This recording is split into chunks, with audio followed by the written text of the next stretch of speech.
Hello and welcome back to Interpreting India. The beginning of 2020 has been defined by a deadly pandemic, precarious geopolitical relations, a sharply contracting economy, and a rapidly evolving technological landscape. This season, we at Carnegie India are examining many of the challenges and opportunities that India will confront in the coming decade. I'm your host, Shivani Mehta, and this week we're diving deep into Israel-Palestine conflict and India's role within it. On May 10th, a raid on the Al-Aqsa Mosque by the Israeli police that left hundreds of Palestinians injured quickly cascaded into a war between Israel and Hamas. The violence led to hundreds of casualties in the Gaza Strip and 12 Israeli casualties. A tenuous ceasefire has for now halted the violence, but it is likely that the dynamics between Israel and Palestine have changed significantly. Several analysts have alleged that the violence marks the death knell for the already fragile peace process and the two-state solution. Others point to the growing embrace of more radical solutions to the conflict on both the Israeli and the Palestinian side. In this episode of Interpreting India, we assess some of the broader effects of the conflict. What does it mean for the two-state solution and the peace process? How has the international community and India reacted to the crisis? And finally, what is the likely impact it will have on the future of Arab-Israeli conflict? Joining us for this episode of Interpreting India are Zaha Hassan and Nicolas Blarel. Zaha Hassan is a human rights lawyer and visiting fellow at the Carnegie Endowment for International Peace. Her research focuses on Palestine-Israel peace, the use of international legal mechanisms by political movements, and US foreign policy in the region. Previously, she was the coordinator and senior legal advisor to the Palestinian negotiating team during Palestine's bid for UN membership, and was a member of the Palestinian delegation to Quartet-sponsored exploratory talks between 2011 and 2012. She regularly participates in Track 2 peace efforts. Nicolas Blarel is Associate Professor of International Relations at Leiden University in the Netherlands. He studies foreign and security policymaking, the politics of power transition in global politics, the politics of migration governance, and the international politics of South Asia. Nicolas studies India's relation with the Middle East and has published The Evolution of India's Israel Policy, Continuity, Change, and Compromise since 1922. Recently, he co-edited the Oxford Handbook of India's National Security. He has previously worked with the French Foreign Ministry's policy planning staff and has been a visiting fellow at various research institutions based in New Delhi, including the Observer Research Foundation, Carnegie India, and the Manohar Parrikar Institute for Defense Studies and Analysis. All right, thank you so much for joining all of us and for taking the time to do this. We're having this conversation against the backdrop of weeks of violent clashes between Israel and Palestine. And Zaha, I was wondering if you could take us through some of the main reasons for this most recent episode of violence. What are the factors that kind of snowballed and led to this eruption, I would say? And has it been different from previous clashes between Israel and Palestine? Thanks so much for having me. Yeah, there are definitely the immediate causes for the current escalation that we saw that culminated in the Hamas and Israel volley and the bombardment of Gaza. But there are also the long-term, the root causes of what you're seeing or what you have been seeing. And I'll go through both of those. First, this whole thing began in the focal point of Jerusalem. The first day of the holy month of Ramadan, we saw Israel taking actions that seemed rather random and gratuitous in terms of what it was going to produce in terms of a Palestinian reaction. For example, the first day of Ramadan, we saw that the speakers to the Muedhin's call to prayer cut. During the Easter procession, we saw Palestinian worshipers being blocked and brutalized by police and arrested. We saw the Damascus Gate during the month of Ramadan, when many people go during the Ramadan nights in a very celebratory mood to hang out and be together. We saw the Israeli authorities blocking the plaza in front of the Damascus Gate to prevent that kind of activity. And then, of course, we saw at Sheikh Jarrah, it's in occupied East Jerusalem, where there's a number of families that are facing eviction.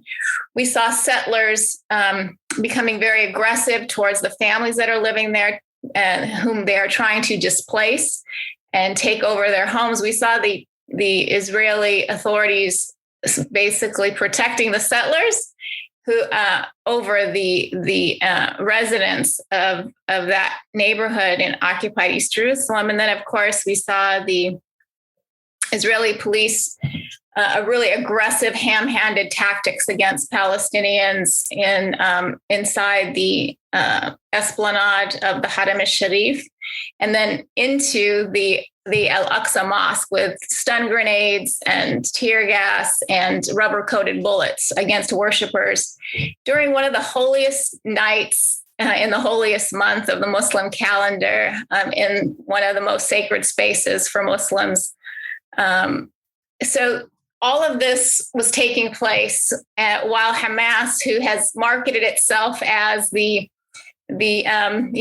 keepers of Jerusalem, the guardians of Jerusalem, as opposed to the Palestinian Authority, which has been completely hands off during all of these various events during the month of Ramadan, and in fact trying to prevent Palestinian protests in the areas in which the Palestinian Authority has some limited jurisdiction.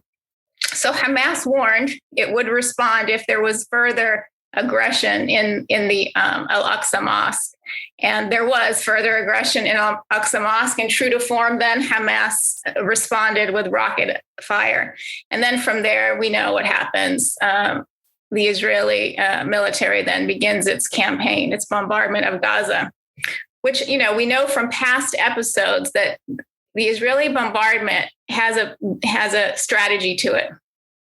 Whether we're talking about 2008, 2009, 2012, 2014, when we've seen similar bombardments of Gaza, the IDF policy or strategy is known as the Dahiya Doctrine. And this doctrine basically says that Israel will respond to resistance with a disproportionate force against civilian infrastructure and civilian targets as a way to deter future action and future resistance from that territory, from that target. And that's what we see time and again. And that's what we saw this time.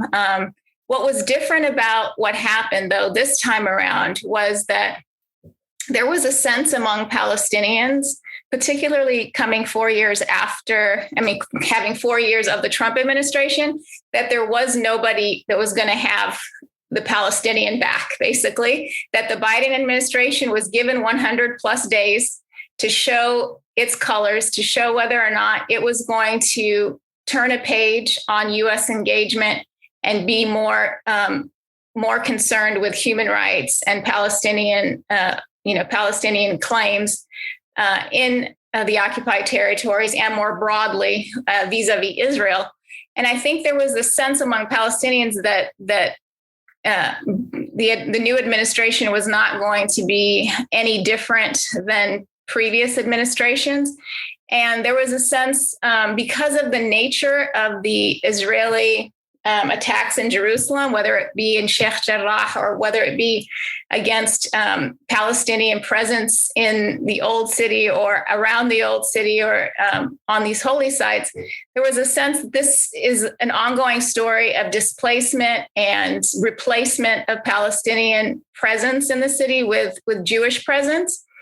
And everyone understands that story if you're Palestinian, whether you're a refugee living outside of the historic Palestine, whether you're a person from Gaza, 70% of whom are refugees, if you're a citizen of Israel and you've been displaced, like many have, and have lost property, their homes and property inside of Israel, or whether you're in the occupied territories, you all know what it's like. Palestinians all know what it's like to have their homes taken or be under threat of having their homes taken away. And so that was really, because of social media, because it was the month of Ramadan, because there was all of this this symbolism going on too, it really resonated among Palestinians more broadly.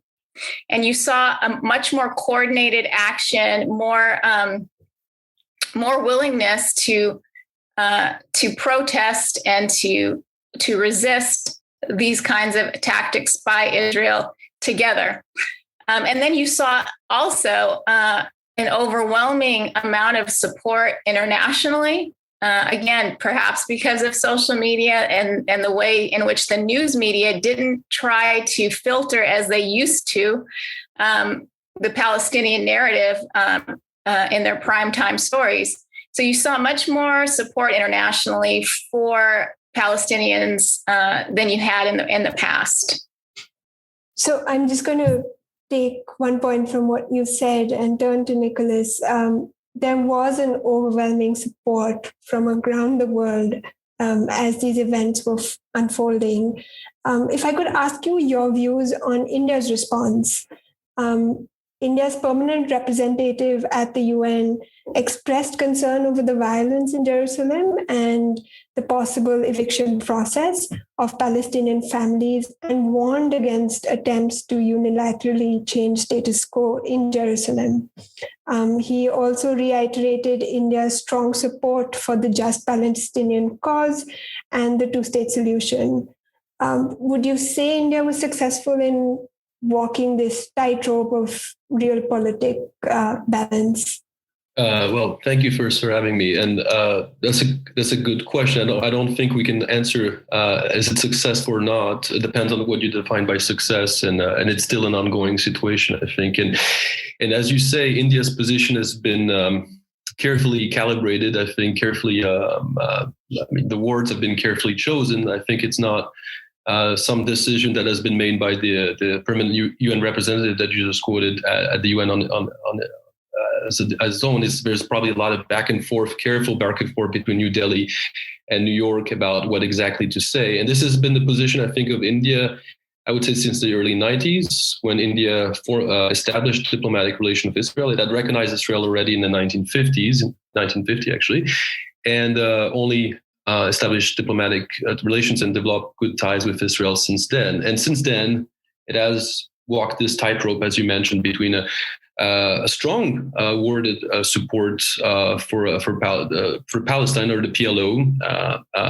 It's more careful in its wording vis-a-vis Hamas, but and so Yasser Arafat and then Mahmoud Abbas, and then this more discreet bilateral relationship with Israel, mostly defense ties. But over the last, I think, few years, and since the election of Narendra Modi, a much more publicized interaction. So you could have expected in this crisis that India would have taken maybe a more silent kind of position, or not have taken strong positions supporting the Palestinian cause or reiterating the two-state solutions, but actually it maintained this kind of path dependence with its strong support for the Palestinian cause. So in that sense, it follows this tightrope, despite expectations of the closer relationship between the current BJP government and Modi's personal relationship with Prime Minister Netanyahu. So in that sense, I think it has been somewhat successful, even though you would expect maybe India to take a stronger position in trying to conciliate positions, or to help, for instance, in the brokerage of a ceasefire and then maybe negotiations. It hasn't played that active role. It has refrained from doing this. And yes, into that, it wanted to take a more active role at different times, not in this with this current government. So that's why it's still a waiting position. The one thing that India might indirectly term as successful is that it actually has not satisfied both positions. There was a disappointment from the Netanyahu government. As you know, there's this famous tweet that is quoted a lot in Delhi about thanking different countries around the world for their steadfast support, and India was not. You didn't see the Indian flag on the Netanyahu tweet, and it's not clear what is the Palestinian Authority or Hamas's position on India's carefully calibrated position, and change. Some people have, as you argue, I think India has reiterated a lot of the statements it's made over the time. There's a lot of people that see a subtle shift between its position at the UN Security Council, because India is in a temporary position at the UNSC, and its UN General Assembly statements, which there's some slight words in here that are taken out, which might or not mean that it's diluting a little bit its traditional support for Palestinian cause. I think we're speculating a lot on a few words. I think the Indian government is very careful about what it's saying and about maintaining certain historical positions on this. I did have one question on India's historic position. Now, they say that the Modi government has sort of witnessed a stronger relationship between India and Israel that's moved in a positive direction. And even the statements that were made at the UN, India was careful not to upset Israeli sensitivities. And one example that is often quoted is that India condemned the airstrikes without naming the Israeli Defense Force directly. In your opinion, could India have taken a more vocal position at this point, or was path dependence the way to go? Well, I mean, it's as I mentioned, this is a very interesting point, and actually, I think it's the actual statement is criticizing Hamas's indiscriminate bombing and retaliatory strikes from Israel. So that was the wording, which might also indicate a slight shift, I think, in the Indian position, or just attempt to carefully find a middle way and support de-escalation and a ceasefire. And the position of the Narendra Modi government that you mentioned, it's been highlighted that there's been a rapprochement. I mean, Narendra Modi was the first Indian prime minister to travel to Tel Aviv. That's already a major, at least public acknowledgement of a change in the relationship. I think in the defense, and also let's not forget to mention agricultural and pharmaceutical and other AI technology-based kind of a collaboration. There's been a higher collaboration. I think a lot of it has actually started before the Narendra Modi government. We're putting a lot of credit for the public acknowledgement of the relationship to this current BJP government, but a lot of has happened in the last 20 years. The formalization or established normalization of diplomatic relations happened under an Indian National Congress government, or at least coalition directed by the INC, and then it was pursued by the BJP in the late 90s, but also by the Congress government in the 2000 and early 2010s. So this is actually a bipartisan, at least the rapprochement with Israel has been a bipartisan issue. I think you're right. Since 2014, there's been this kind of change I mean, you can't expect an automatic Indian position, kind of a blanket statement every time there's a crisis or a situation where India has to take a position, right? When it's actually in a multilateral forum where it has to take a position. And it's been very careful to take a case-by-case basis kind of voting strategy. Most of the time it still aligns with its old traditional positions, supporting the Palestinian cause in multilateral fora, but sometimes it abstains. And that was a new development. It abstained in 2014 when there was a decision that had to be made on the reports,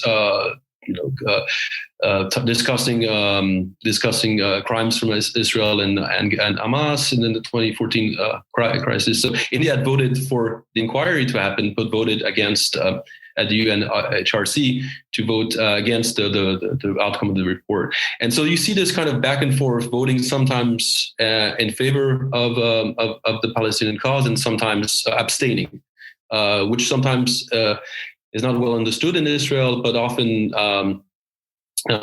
there's often an Israeli diplomat in New Delhi would argue this doesn't hurt our relation. We have this bilateral relation was de-hyphenated from the position that India has maintained vis-a-vis Palestine in multilateral fora. So this is this kind of tightrope or balancing game that India has kept, and it's actually not just with Israel and Palestine. It's between Israel and Iran, Israel and the Gulf states, that India has been carefully aligning or getting closer to a lot of Middle Eastern actors or West Asian actors over the last decade.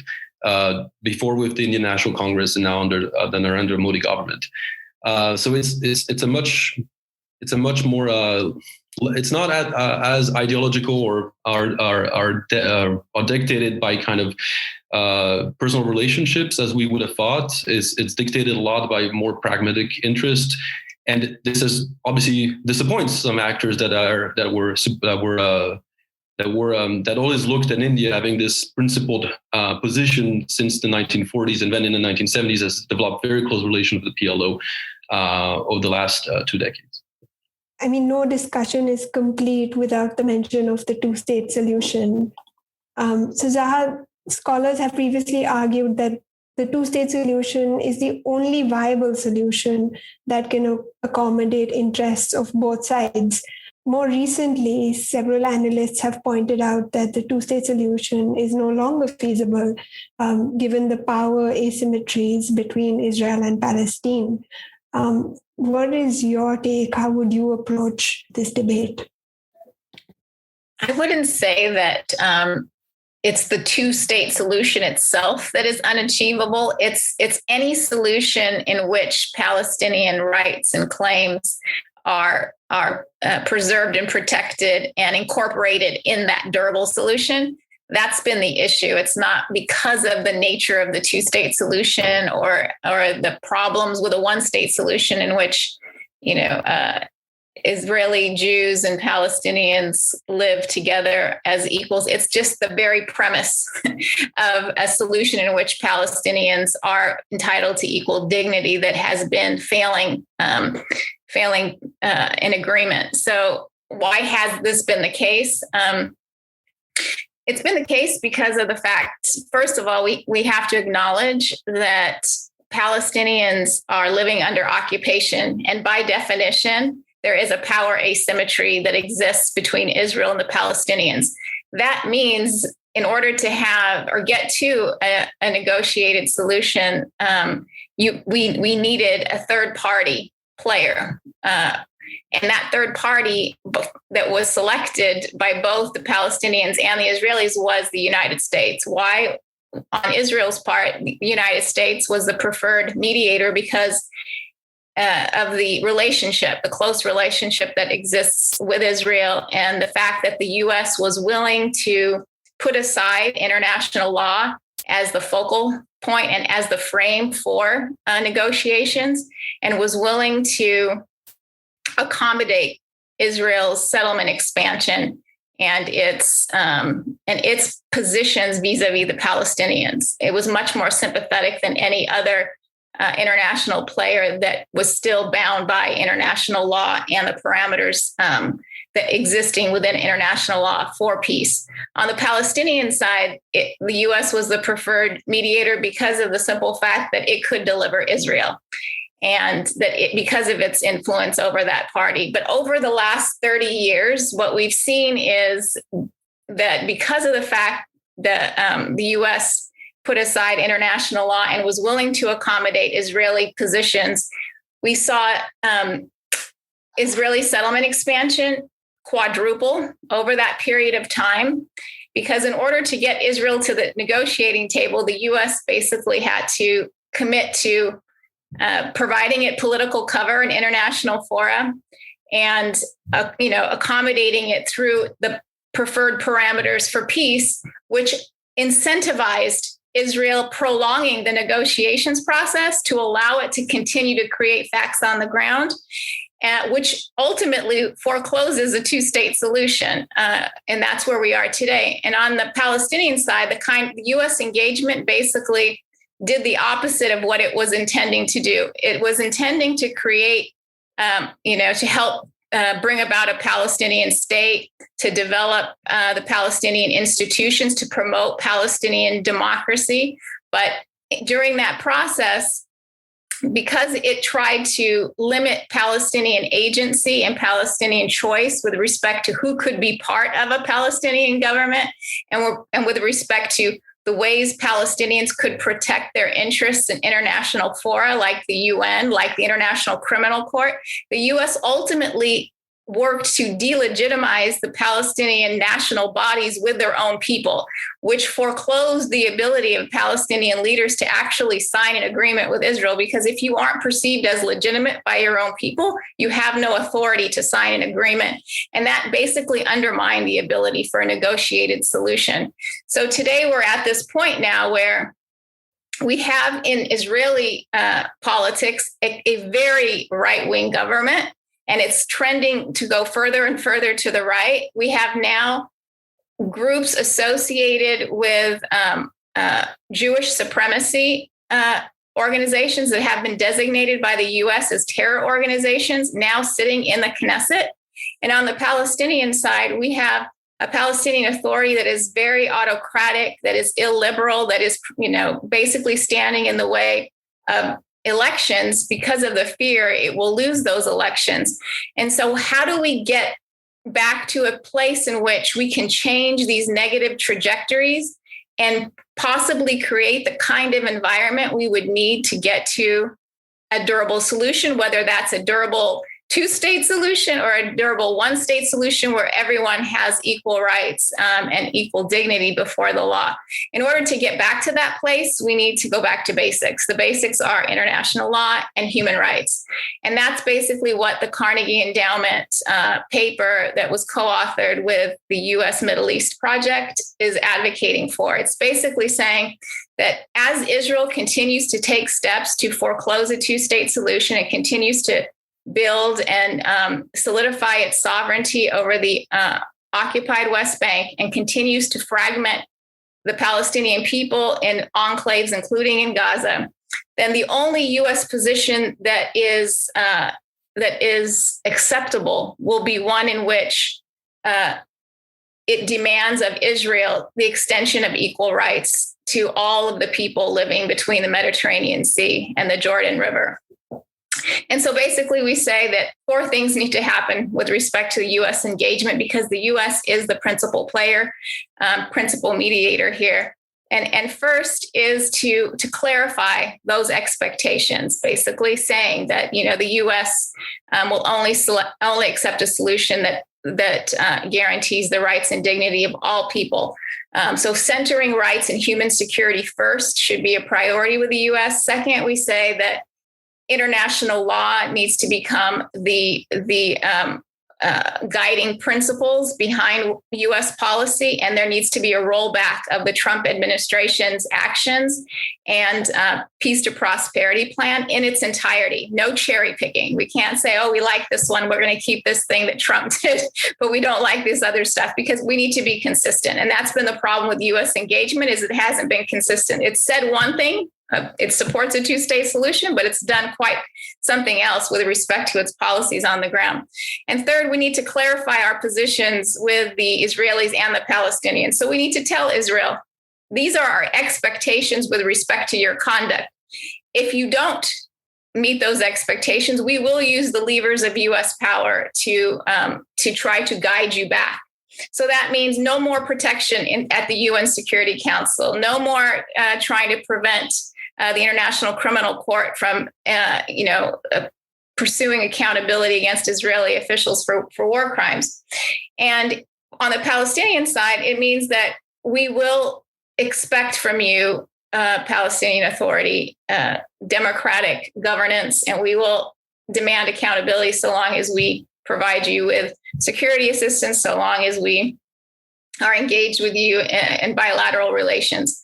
And then the fourth thing we say is that the U.S. needs to start working collaboratively with UN mechanisms and strengthening those mechanisms so that they can support Palestinian-Israeli peace. What we've seen over the years is the U.S. trying to block multilateral efforts towards a rights-centered approach. And so we say that the U.S. policy has to change in this regard, especially given the emphasis that this Biden administration has placed on the rules-based international order and on rights. If you look at its interim national security strategy paper, you will see the word values on every single page of that document with respect to how the U.S. wants to engage proactively in the world.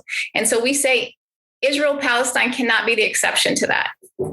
The more that you make it the exception, the more you will undermine your efforts in this regard. That is why you saw China as one of the principal actors at the UN pursuing a ceasefire. Was it because it was so concerned with Palestinian rights that it wanted to pursue the ceasefire? No, it was because as the US was talking about genocide and the Uyghurs, it wanted to show the US that you're being hypocritical in your approach. And so we say that this is not just good policy towards Israelis and Palestinians. This is good policy for the US to pursue for its larger overall interests in the region and in the world.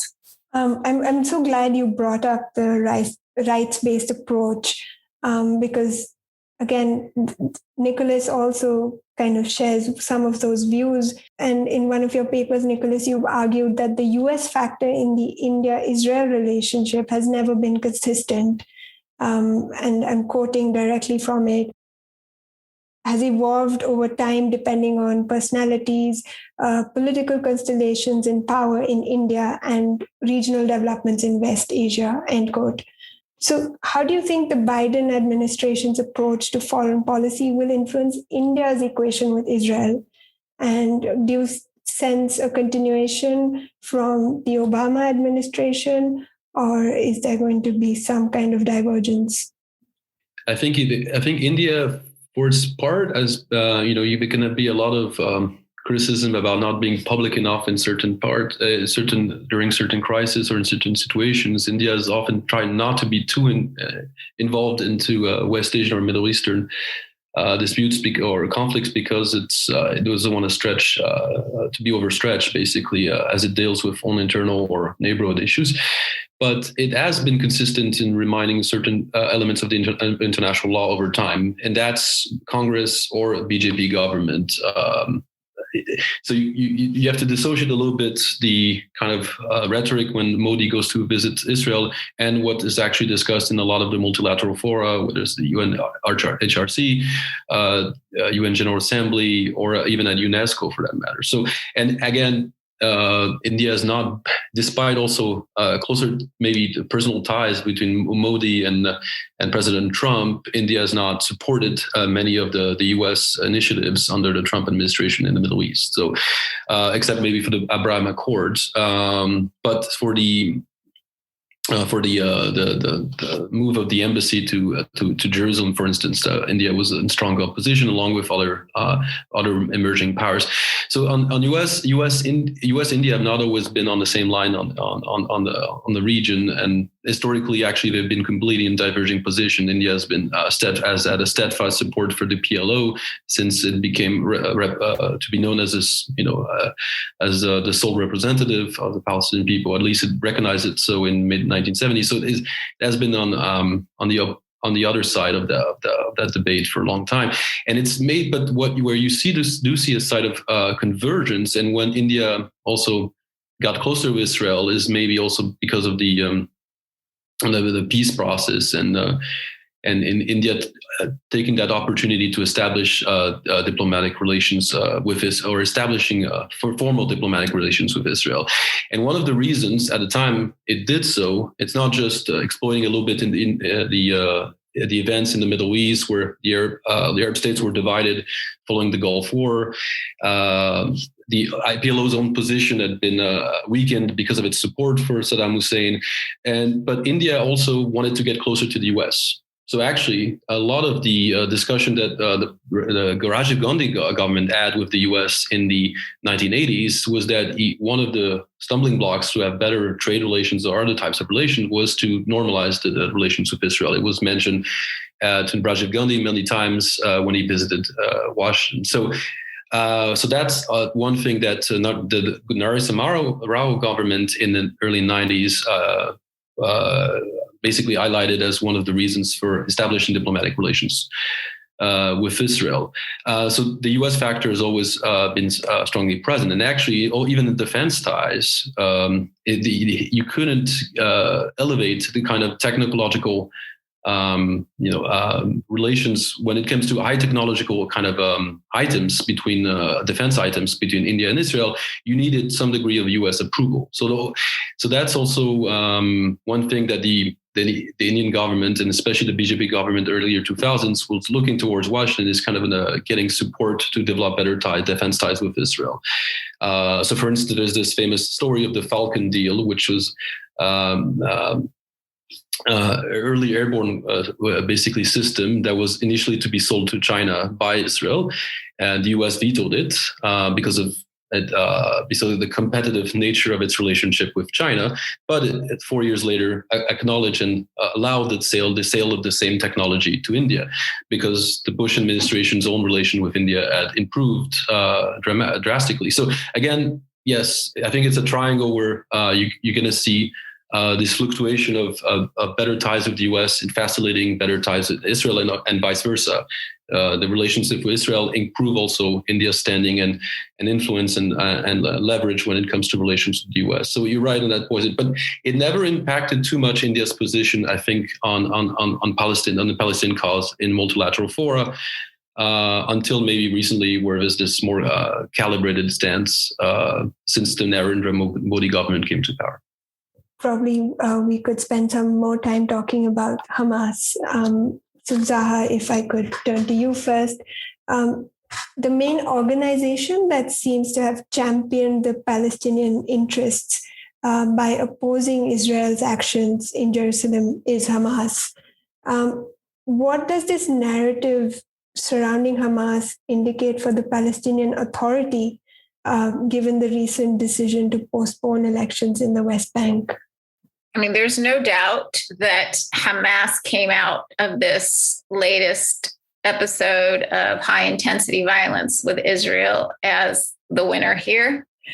And that's precisely because of the way in which the Palestinian Authority has been cast and has been operating as a security guarantor for Israel in the occupied West Bank, the way in which it has appeared to be subservient to the U.S. Will with respect to negotiations, and the way in which it, coming out of the Trump administration years, has tried very hard to accommodate the U.S. and to appear like the good peace partner. The Palestinian Authority for some years now has been delegitimized. And I think this latest episode with the elections, all of the hoopla around the first Palestinian elections to take place in 15 years, the excitement with which Palestinians approach this, Palestinians in the occupied territories approach this, with 93% of the electorate registered to vote, many of whom are young people who have only known the Oslo years and have never been able to vote. This was an opportunity for them to express their frustration, their displeasure with the Palestinian Authority and its ability to deliver a better life for them, a life where they could think about having meaningful jobs and freedom of movement and some dignity.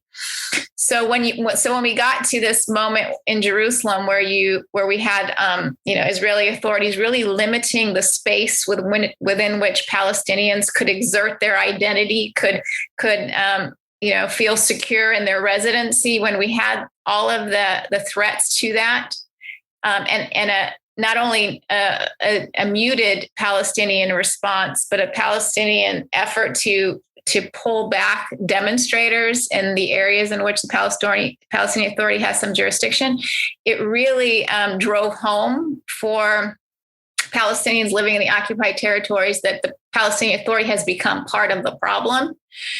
And there was a great sense of, even for those for whom Hamas is not the answer, but there was a sense that, there is some Palestinian agency, there is some Palestinian resistance and willingness to fight, whatever that looks like. And so that's why there was great support for Hamas's rocket fire to Israel. It was more of that symbolism of that than it was really the knowledge that was going to actually produce a betterment of their situation. It was the idea that only through some kind of violent reaction will the world stop and take notice and understand that this situation cannot stand. So you had a lot of Palestinian support for that. You saw Hamas flags flying in Jerusalem, which you didn't see in the past. You saw images of Hamas leaders draped over structures inside the Haram al-Sharif Esplanade, which you hadn't seen that in the past. And you saw when the imam of the Masjid al-Aqsa during the Friday prayers, when he didn't mention what the bombardment of Gaza, when he didn't mention the lives that had been lost there, how the worshipers really responded and forced him down from the pulpit because of that. So there is this sense of support for resistance more than necessarily support for Hamas itself. But of course, because Hamas has marketed itself as the only movement willing to resist and engage with Israel towards Palestinian national aspirations, it's really further undermined the Palestinian Authority, because the only basis for the Palestinian Authority was because of the fact it was going to achieve peace and because it was going to get to take Palestinians from occupation to statehood. Now, if that isn't in the offing, if Palestinian self-determination in a state of their own isn't in the offing, then the idea that a Palestinian Authority should exist as it presently is at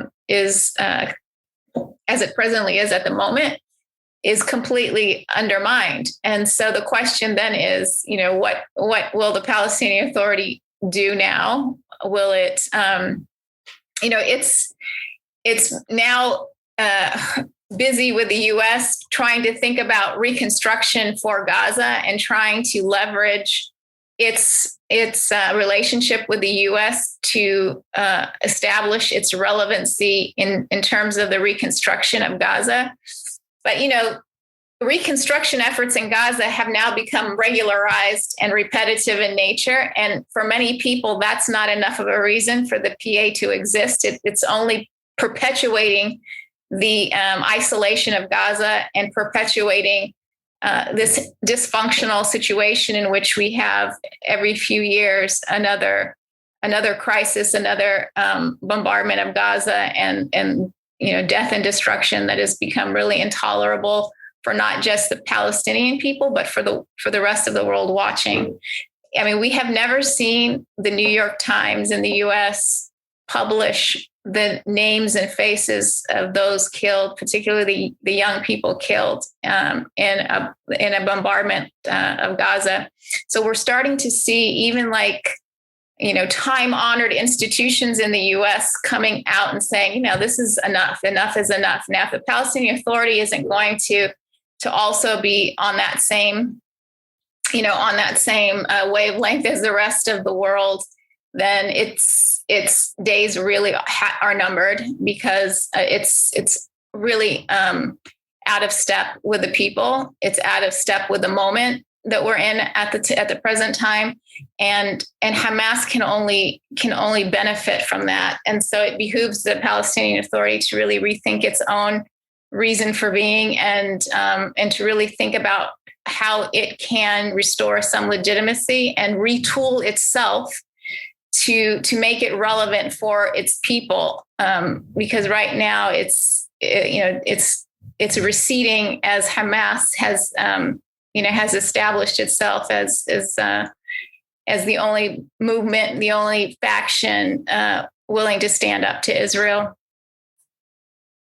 So, I mean, it's quite obvious that the Palestinian Authority needs to kind of take a step back and, figure out what it needs to do next. And while on the ground, there is a clear understanding of the difference between the objectives of Hamas as well as the Palestinian Authority, and what both of these organizations can achieve for the Palestinian cause. Nicolas, do you think India is also able to gauge this difference? And how does it view Hamas? Because its equation with Palestine is fairly well recorded, but do we get deeper into understanding Hamas better? Well, India's own relation of various governments with Hamas has been a little bit complicated. And India's really, I'm going to just go back a little bit in history in India's relation with the Palestine movement. I think you can trace back India's support to the Palestinian cause to pre-independence. It's well documented. There was entanglements basically even between the national movements in India and Pakistan, actually. The Muslim League is also influencing the Prime Minister Nehru's own thinking about the question.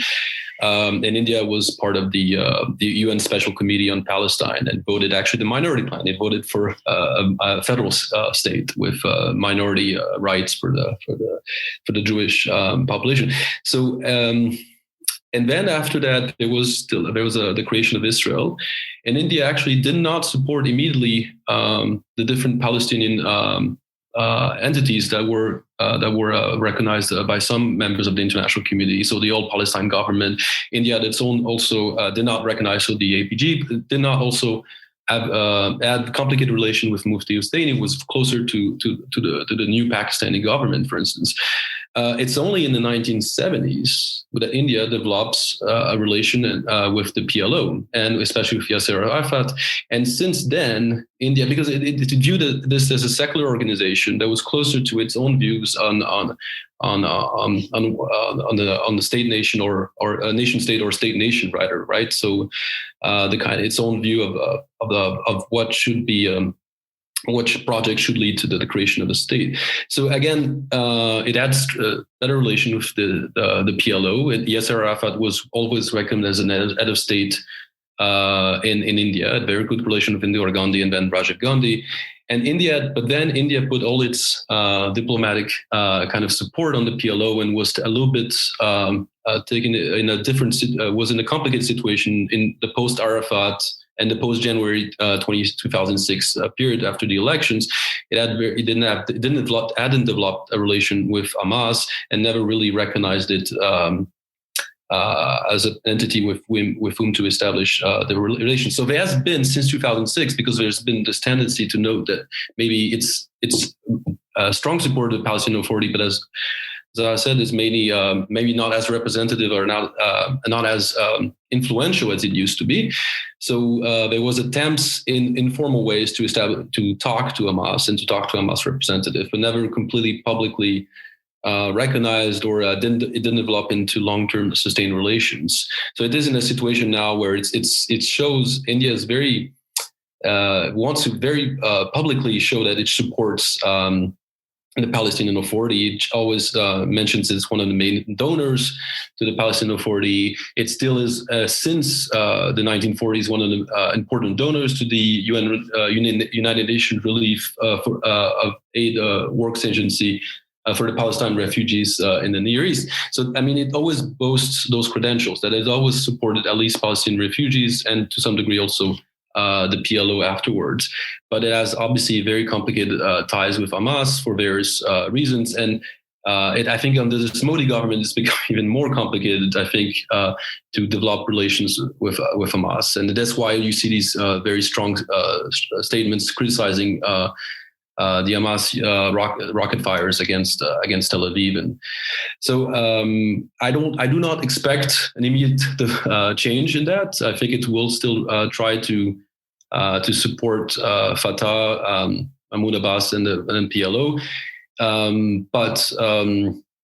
Yeah. So, but will that impact its own possible broker kind of situation that some have been asking for? So the representative of the Palestinian Authority in New Delhi says that's actually it could be a no-list broker because it has good relations with both Israel and the Palestinian Authority. But then where does Hamas come in that calculation? So at this point I don't see an immediate role of India because of that complicated relations with other entities in the Palestinian cause beyond the Palestinian Authority. I'll then just move to the last question, which is for both of you. Given the moment in time that we are in right now, where do you see the Arab-Israel conflict going forward? And who do you think, US, India, what more can these players do to improve this relationship? I guess I'll jump in first with the US. The new administration came into office with the expectation that they were not going to engage very heavily on Israel-Palestine peacemaking, if at all. There was an interest in just restoring some bilateral relations and aid for Palestinians, but recognizing that the conditions on the ground, both in Israeli politics and in Palestinian politics, were not conducive to relaunching any grand peace initiative. And so that was sort of the intention. And the intention was to move forward with Arab normalization with Israel. There was a strong interest in pursuing that and integrating Israel into the region and normalizing its presence among, the Arab countries around it. I think its plans have been upended quite a bit by the latest escalation between, not just between Hamas and Israel, but the larger escalation both within Israeli society, with Palestinian citizens of Israel joining their brethren across the Green Line in protests and really experiencing the same kind of heavy-handedness and brutality by Israeli police as was encountered in Jerusalem and as is encountered by the by Palestinians inside the occupied territories at the hands of Israeli military.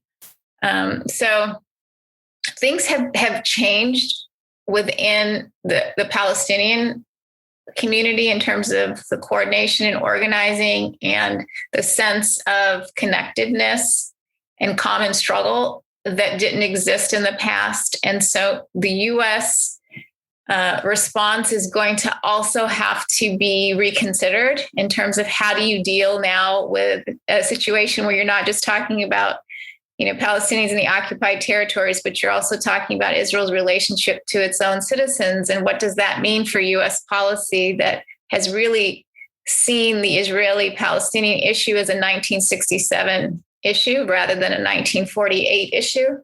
So that's got to impact U.S. policy, because I don't see, while you might see a Hamas-Israel ceasefire, I don't see a de-escalation in terms of the sentiment that you're seeing across various fragmented Palestinian communities at the present time, particularly inside of Israel. What does all of this mean for the U.S. effort towards normalization in the Arab world with Israel? It's going to be extremely difficult for the U.S. to pursue the crown jewel of normalization, which is normalization with Saudi Arabia and Israel. Saudi Arabia, unlike the UAE, is the custodian of the two most holy sites for Muslims. And you saw across the Arab world, regardless of how the authorities tried to clamp it down, but you saw across the Arab world Arabs rising up in support of Palestinians and feeling very much that the Israeli reaction and brutality towards Palestinians, particularly in the Haram al-Sharif and the Al-Aqsa Mosque, was a violation of Muslim rights, a violation of Arab identity and Arab presence in historic Palestine, in particular in Jerusalem. So it's going to be very difficult for the Saudi Arabia to just think that it could move forward openly and proudly as the UAE has done in normalizing its relations. And similarly for the other Arab countries, even those that have already normalized or in the process of normalizing, to the extent to which they can completely develop warm relations with Israel, people-to-people relations with Israel is really going to be complicated now by what has taken place. The images of the police storming the Al-Aqsa, were played throughout the Arab world, and they're not going to be so easily forgotten in the near term. So I think that agenda item for the U.S. administration is not going to be as easily pursued as they might have thought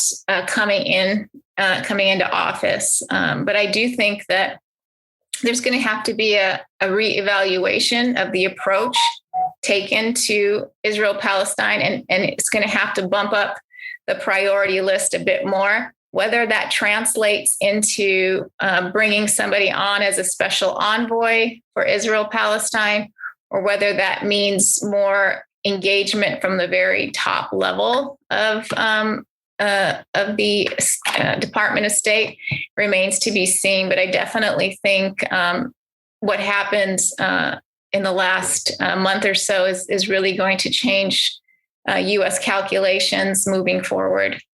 To talk about the looking forward, and I think maybe I'll again go back because I think about almost 100 years ago, India with the Indian nationalist movements first took a position on the issue in Palestine. It was the first resolution by an Indian National Congress. So what I think is important to note is that there's always been an Indian public interest in the issues happening in the Middle East, and especially in Palestine, and strong interest of, for instance, India's Muslim community about what was happening. And because the reason the Indian National Congress took a position is in the midst of the Caliphate movement mobilization about what would become of the Ottoman Empire after. And then British control of the Palestine territory, and so there was also a link between India fighting for its own independence and looking also at what was going on in Palestine, a similar struggle against British rule. So there's always been this links between this entanglements between the different nationalist movements and projects, and I mentioned briefly what happened during the UN in 47-48. But there's always been since then an interest. One of the reasons that then there were the government and then other governments in India had a very strong position pro-Palestine and also delayed normalizing ties with Israel for so long was basically a perception that it would hurt it would be against basically the interest or the sympathy that Indian Muslims had towards the Palestinian cause. So it would there was a kind of a perception that a change in India's foreign policy stance could hurt this sentiment.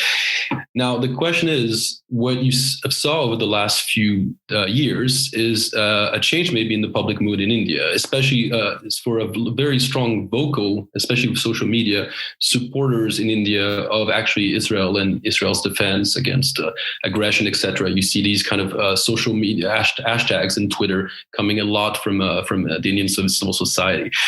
I have a hard time understanding or wanting to quantify. Are we moving from a mass kind of pro-Palestine kind of sentiment within India, beyond India's Muslim community, to now a massive pro-Israel or pro-Likud kind of sentiment, pro-Netanyahu sentiment that we've seen over the last few decades? I mean, we're talking about vocal supporters in social media, but definitely something has changed. The debate is a little bit more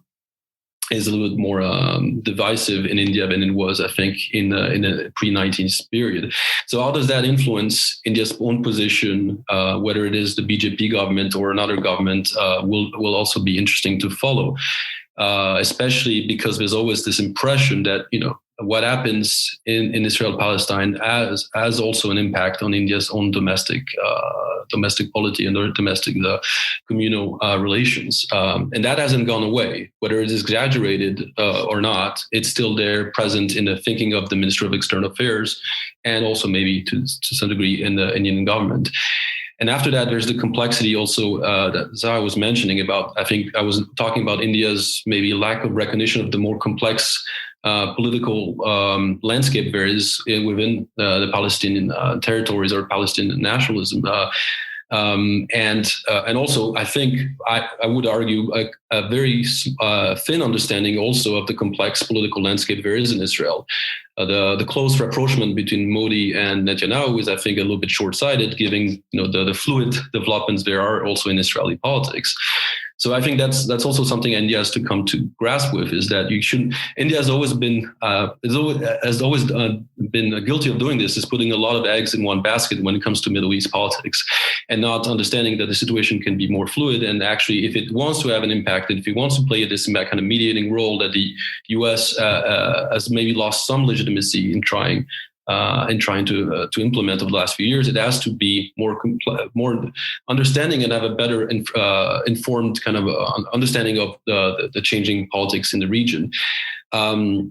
So I think that's important, because I do think that there's a perception, not just in Israel-Palestine, but also in the Middle East more generally, of a gradual disengagement, maybe either real or not, but there's a perception of a disengagement of the U.S., and that the U.S. has lost a little bit of legitimacy as an honest broker when it comes to Israel-Palestine. So there's been a growing engagement, not just from India, but also China and other emerging powers making more and more public statements about the situation in the Middle East. So could there actually be, we talked about the US, we talked about the Quartet, could there actually be other actors, other emerging powers that could also play a role now in trying to support de-escalation first, and maybe other negotiations? I think we're still too early, and I think a lot of the Chinese and Indian statements are made a lot for signaling in the region rather than actually engaging in a sustained and institutional fashion in the region. But this is maybe a possibility in the future if India breaks from kind of these past inhibitions it had about being a more active more active participant in regional disputes. I would have loved to go on, but that's all we have time for. Thank you, Zaha. Thank you, Nicolas. This has been an enriching conversation. I think we were able to cover a lot of space. We broke down current events, went back in history, took a closer look at US and India in the region. Thank you so much. Thank you. Thanks so much for having me. We'll be back in 2 weeks with a new episode.